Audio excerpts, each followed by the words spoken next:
Hello दोस्त, मैं Suresh sir GS गुरु में आपका स्वागत करता हूं। मेरी तरफ से आप सभी को नमस्कार हो। आइए आज हम दिल्ली सल्तनत का अंतिम पार्ट लोधी वंश के बारे में पढ़ते हैं।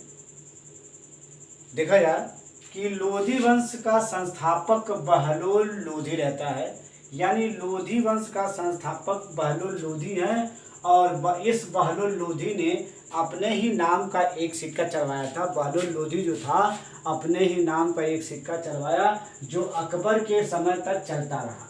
अब क्या है, बहलोल लोधी सल्तनत काल का पहला ऐसा सुल्तान था जो सबसे अधिक समय तक शासन किया था। कहने का मतलब है लोधी वंश सल्तनत काल का बहलोल लोधी पहला ऐसा सुल्तान था जो सबसे अधिक शासन काल किया था, अर्थात 38 वर्ष तक उसने क्या किया था, शासन किया था।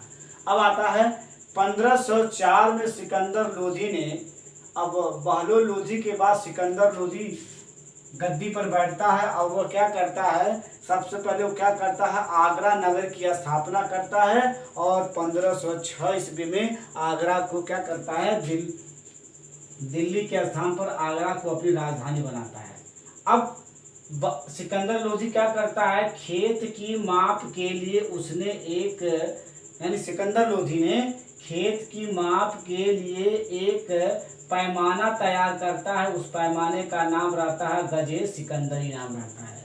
गजे सिकंदरी बार बार पूछता है गजे सिकंदरी क्या है, तो ये क्या है, एक पैमाना है, एक जरीब है जो खेत को नापा जाता था। किसने स्टार्ट किया था, सिकंदर लोधी ने तैयार किया था। अब सिकंदर लोधी के कुछ और मुख्य कार्य है, जैसे सिकंदर लोधी गान विद्या यानी गान विद्या पर एक ग्रंथ की रचना किया था जिसे कहते हैं लज्जत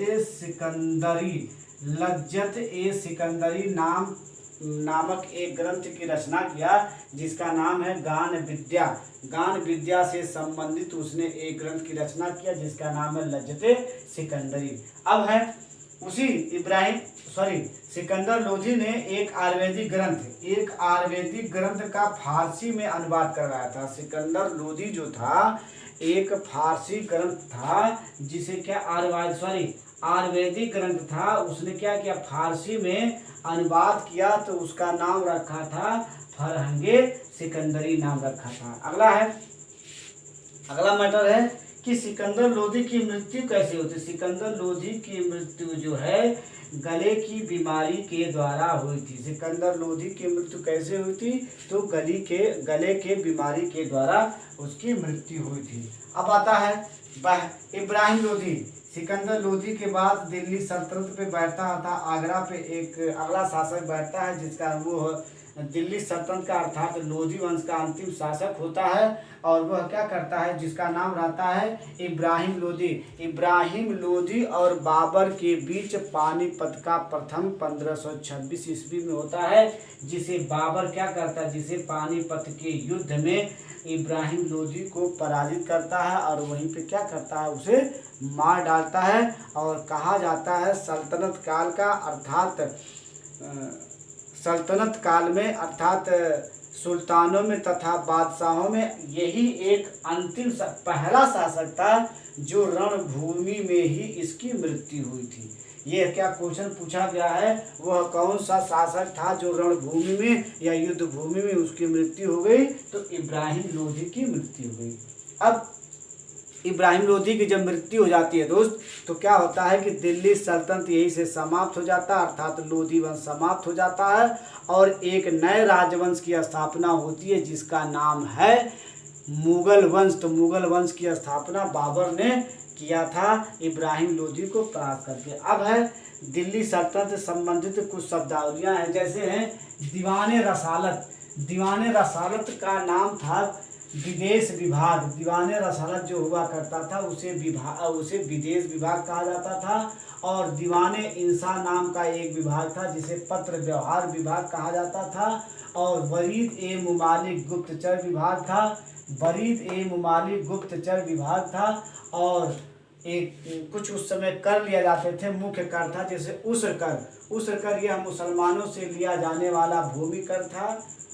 बार बार पूछा उस कर किसे कहते हैं, तो मुसलमानों से लिया जाने वाला भूमि कर था। और खराज गैर मुसलमानों से लिया जाने वाला भूमि कर, खराज जो था गैर मुसलमानों से लिया जाने वाला भूमि कर था।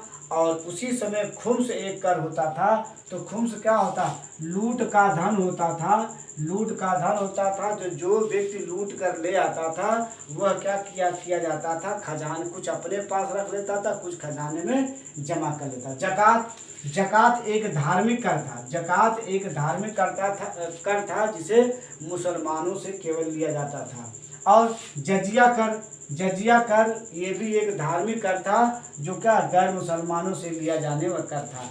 और खराज जो कि जकात मुसलमानों पर एक धार्मिक कर था, और जजिया कर था गैर मुसलमानों पर भी एक धार्मिक कर था। अगला है रहट का प्रयोग। सर्वप्रथम रहट का प्रयोग कब किया गया था, अर्थात दिल्ली सल्तनत में ही रहट का प्रयोग किया गया था। अब सल्तनत काल में सबसे अधिक समय तक तुगलक वंश ने शासन किया था। पूछा जाता है क्वेश्चन में, दिल्ली सल्तनत का वह कौन सा वंश था जो सबसे अधिक समय तक शासन किया था, तो तुगलक वंश था। यह था 94 वर्ष तक क्या किया था, शासन किया था।